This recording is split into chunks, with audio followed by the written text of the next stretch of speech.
अरे सखिया रे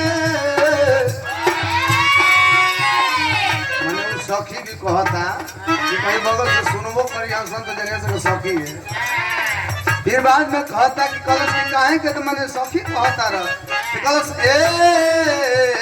हमारे सोना उपाय बताओ तो का कहे सखिया तो हर के संगवा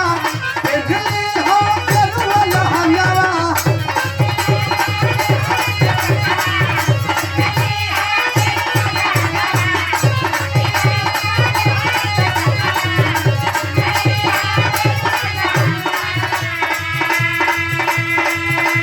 एक शब्द सखिया तो हर के संगवा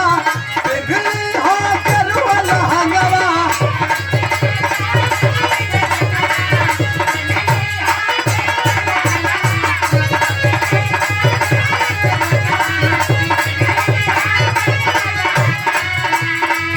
सखिया काल हर के संगवा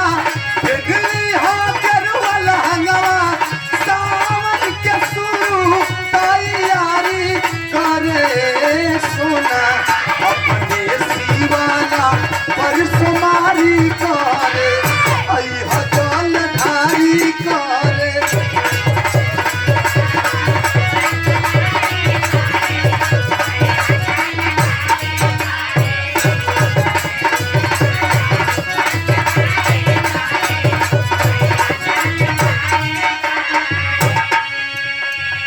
धरल रहा लेकिन दास को फरियाद है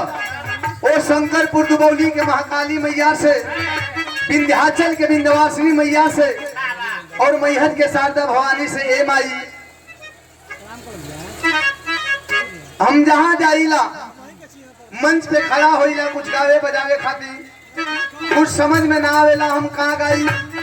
ये लोग कहाँ गई है बजे हैं और कैसे पंच समय का प्यार दुलार आशीर्वाद मिली लेकिन ए माई राहुल कृपा होले दया दृष्टि होले कि हम गा लेला ये लोग गाय बजा लेना